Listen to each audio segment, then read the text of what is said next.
Well, good morning from Brooks River one more time.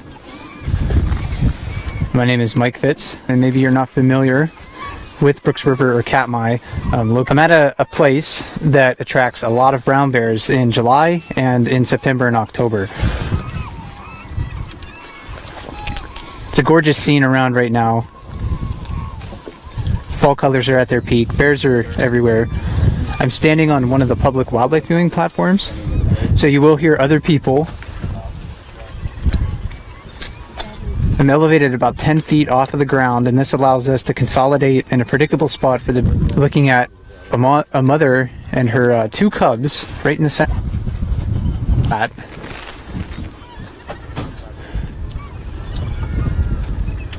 For some female, but in this produce about a quart of milk per cub per day. So that's a half gallon if she, has two cubs. That's a huge amount of energy. The mothers with cubs also have to spend a lot of time in behaviors like vigilance behavior. They have to pay attention to their surroundings maybe a little bit more than an adult male bear would. She's walking by our floating bridge. The bridge is not a safe wildlife viewing platform. Bears don't climb on it very often, but they can, and I've seen it happen. And it's sometimes been caught on the wildlife, or the bear cams here along the river.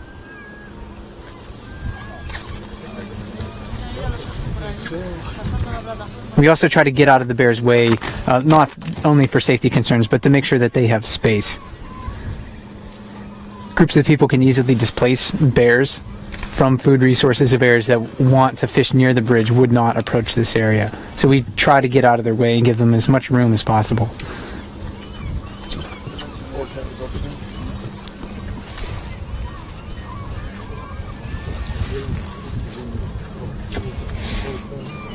So she's ducked out of sight. There are rangers standing on the other side of that trail over there monitoring her movements, and there's a ranger on the platform with me, and he's communicating via radio back and forth and where those bears are.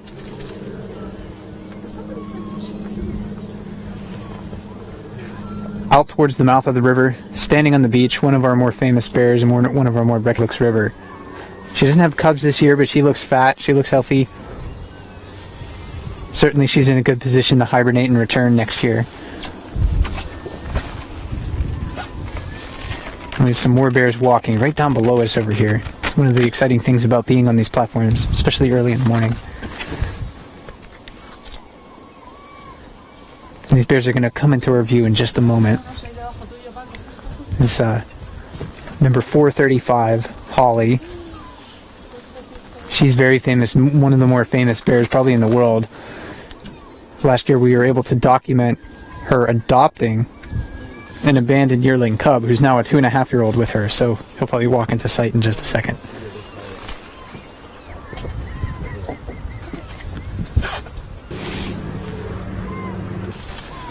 She's a mature female in her teens. And that one's a year younger than the adopted cub. That's a yearling.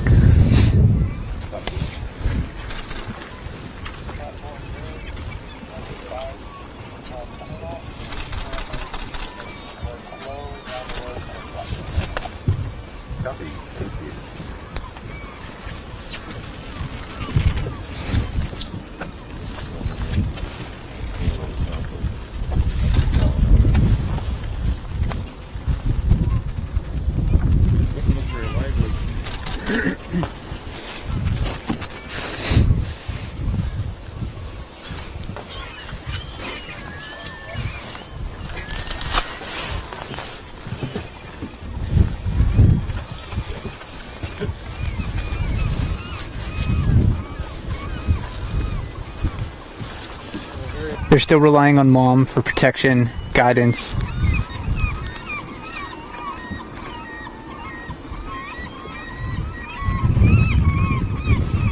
Even so, they're much more likely to explore away from her this time of the year. They don't need to stick as close. You see a lot of the spring cubs behave a little bit differently. They seem to want to stick very close to mom. a yearling cub or a 2.5-year-old doe is becoming much more independent. Next year, both of these cubs probably will be on their own. If Holly follows the same pattern that she's done with her, it'll be a pretty big den. It'll be a giant den to fit them. But after that, in the springtime, she'll wean them. She'll drive them away quite aggressively, and they'll be independent bears. So the skills that they're learning now in this final summer with her, those are the ones they have to utilize next year. Great.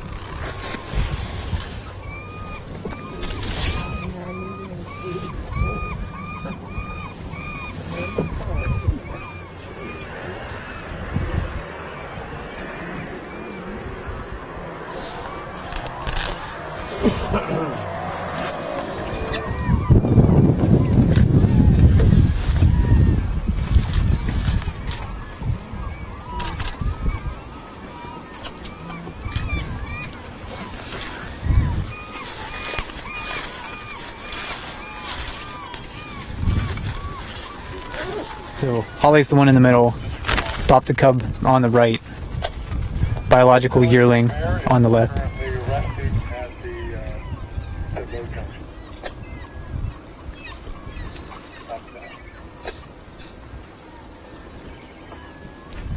And I know there's been some audio issues during the broadcast, so if you weren't able to necessarily hear me at the beginning, bears at this time of the year are looking for dead and dying fish. They're ignoring a lot of the live fish that are in the river, and down below me there are hundreds of fresh, semi-fresh looking salmon here for at least 2 months, and they're not eating during this time, so they're expending a lot of energy.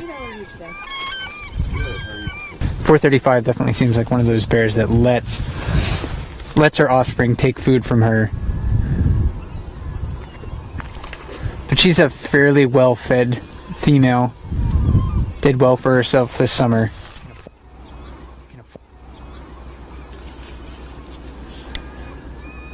The 2.5-year-old, again, he's on the right. He's a little bit browner than her. Again, that's the adopted cub, so as far as we know, not genetically related to her. He's certainly becoming more independent. He was seen chasing another bear last night. Next year, if he happens to return as an independent bear, it'll be very interesting to watch his behavior, because I think his behavior will demonstrate, in a way, less confidence. He'll be, instead of ranking somewhat high in the bear hierarchy as part of this family, he'll be immediately dropped to the bottom.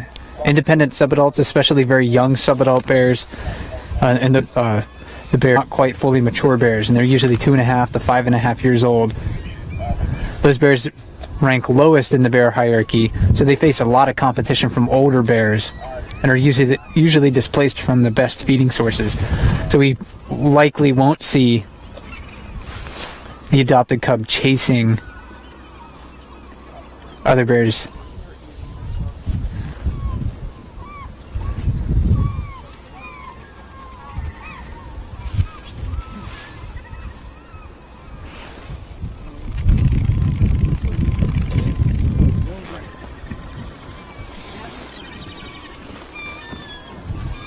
I know 409 Beadnose is not very far away. She's out of the camera's line of sight. She's kind of on the other side of the platform. We're just waiting for her to come into view. She might be the fattest bear that we have here right now. So hoping that she comes into view. I think she's on one of the other cams. She might be on the River Watch cam. If you're watching me on the lower river, you can switch over to that one. Get a good look at her. Now, way upstream, I'm not sure if this is something that people have been noticing or not. There's been fairly consistently a flock of gulls up in that area. Some of those are mew gulls, some of those are glaucous wing. The smallest gulls in that flock over there are going to be Bonaparte's gulls, and I think that they're picking up salmon eggs. There's an island over there, and there's a little bit of an eddy downstream in the island, and I think a lot of salmon eggs get washed into there. Not all of the eggs get deposited in the nest when it's being dug. When they're being spawned, some of them get washed downstream, and that creates a buffet of char. The sculpins that are in the river, they're eating early on that fat throughout the winter. The gulls right now, they're gaining fat, feeding on salmon eggs. And of course the bears too, if they can catch a fish that still has eggs within them, they're going to relish that opportunity to gain those really precious.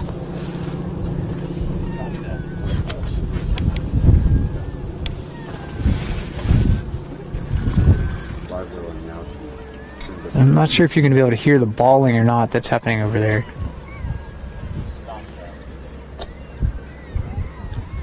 And it looks like bear in the woods over here. This is another female with 2 cubs, 2 very small yearlings.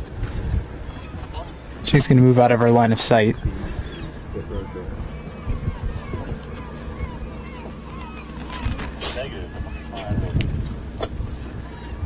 So yeah, she moved into the woods out of our line of sight. I think that was number 813. She's a bear that was a young subadult here. We're not sure if she was raised along the river or not. She's come back with her first litter this year. A high level of tolerance towards people when large. She was here early in the morning, walked by the platform. There's more people. I think she's moved off into the forest. There's quite a lot of other things happening right now. I'm looking around. Besides bears, you know, we have the gulls. You might be able to hear them. Occasionally we'll see minks running down right below the platform. There was just a couple of swans flying overhead. Many of the waterfowl are migrating at this time of the year, moving out of the area. Our fall colors are at their peak right now. Really just gorgeous view on Dumpling Mountain.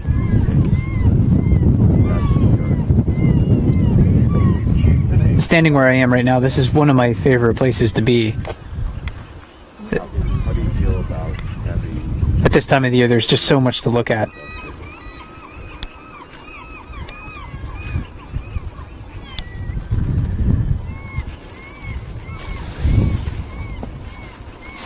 Oh, yeah, we got a hold. I just saw a couple pop out. Down the water.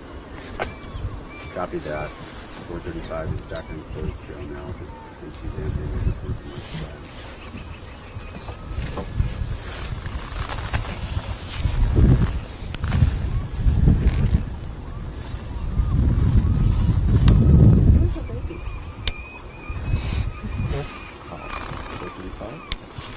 She's got 2 cubs over on the other side of that little peninsula. Oh, okay. They're over there. They're all kind of doing their own thing right now. So 435 in cubs. They're both Still on the other side of the river from us, kind of. That trail over there actually is a trail where the bridge used to go. You used to walk. I'll zoom out and show you from where the rangers and this group of people are standing over here. However, Holly has just popped out.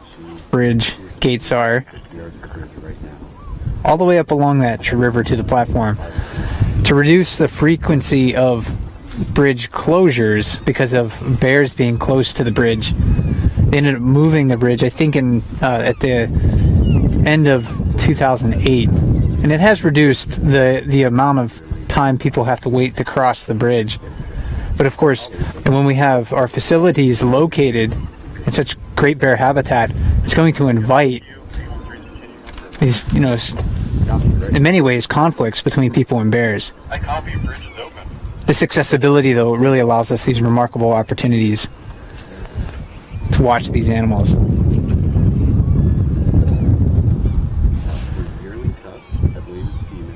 503, the dark one is male. So why is he a pain in the butt? Holly is Their dens, they may even still participate in and we see these 2 cubs play fighting with one another quite a bit. that last person might need a little more encouragement. Yearling is And that's back up on the closed trail. the play fighting Holly is now is practice basically. It might be fun for them now, but they use those same maneuvers when if they have to fight with bears in the future. copy. Sometimes on the cams without sound, it's hard to tell whether or not you're looking at like a real fight or a minute or more, but those are very, very rare. We almost never see real fights. Staring at one another really aggressively. Copy. They're all reuniting at the moment just off closed trail in the river. They are point towards the ledge, you're a bit more really possibly around the 100 feet.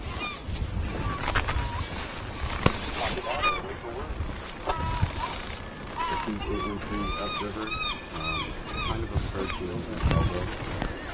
Holly is snorkeling upriver, 10 yards upriver, no trail signs, however, it's still big.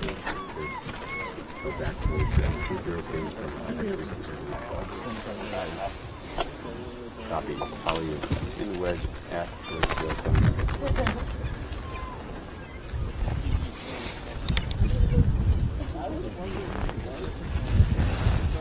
So in this situation here, bears are swimming downstream towards the bridge. They're also swimming towards where the ranger was standing on the other side of the river.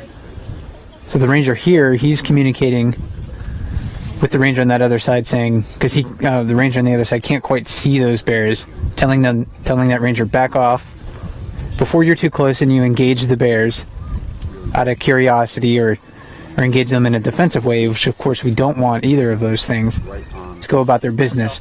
When you end up surprising a bear at a close distance, or you refrain from moving away until the bear is very close, then all of a sudden the bear is curious about your movements. It could be more defensive in those situations, and it's much harder to more than 50 yards away in most situations. If you end up walking away from a bear, and a lot of those. So the yearling's on the trail, mom's in the water, the adopted 2.5-year-old walking. Yeah. Holly's in the water. Oh, okay. And the older one's up here. The baby is on the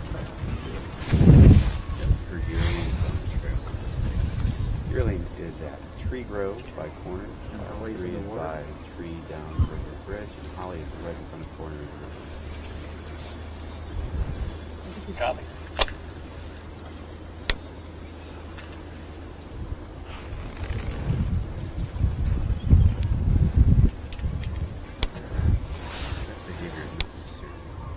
So the adopted cub certainly seems like anytime mom has a fish, he's going to swim over and try to take a piece from her.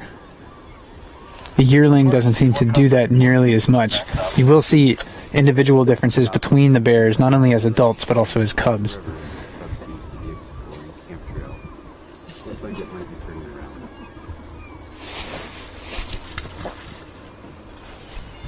seeing that cub now marking a tree. I don't know if it's trying to send us a signal.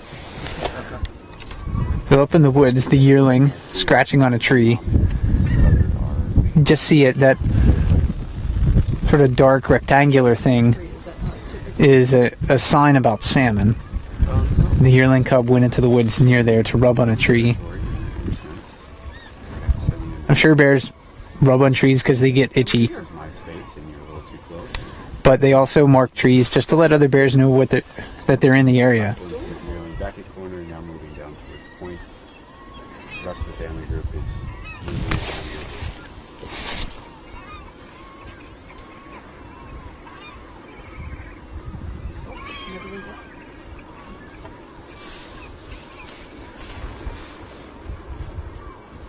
Did that later.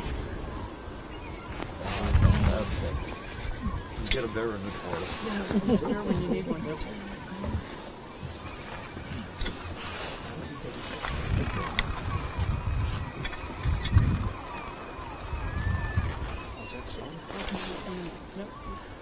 Some others swimming out into the mouth. The cubs are still on the shore.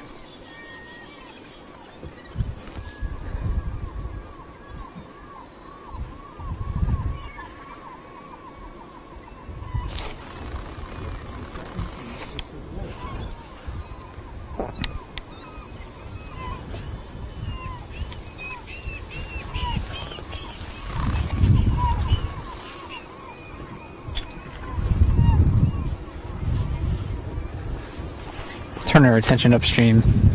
We have an adult male still fishing up there. He was near the bridge around 8 o'clock this morning, and he hasn't moved very far. That's about as far as he's gotten.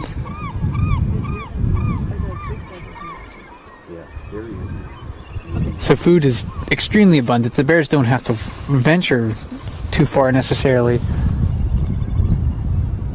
Should try to get food. In fact, one female here, number 410, seems like her home range in September is the few acres that I can see within my line of sight. Right along the edge of the river, not the mountainside, just right in the river here. That can indicate to you really just how plentiful the food resources here are at this time of the year for these bears.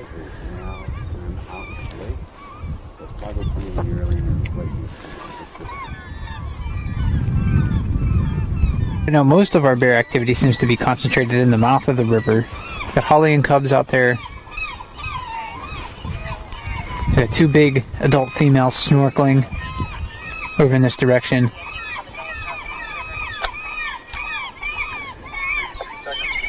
If you have the opportunity to watch the bear cams in the future, in September and October, early mornings are a great time to tune in and watch. It's around 9 o'clock Alaska time, and I know there's been some audio issues during this broadcast, so I apologize for that. If you did stick with me this whole time, thank you very much. I'll be back online without sound issues at 3 o'clock Alaska time to answer your questions a bit more formally. But definitely try to tune into the cams early in the morning. Sunrise right now is right around 8 a.m. Alaska time. So if you're on the east coast of the United States or you're in Europe, it's very easy for you to watch the sunrise here and get some good bear watching in. The bears sleep overnight. It's getting pretty dark in the night, and they wake up hungry, and this is the spot where a lot of our bears love to feed early in the morning. So please tune in the future on explore.org, on Katmai's website, www.nps.gov/KATM. And again, I'll be back online this afternoon at 3 o'clock Alaska time to answer your questions. So please join me then. And thanks for listening this morning.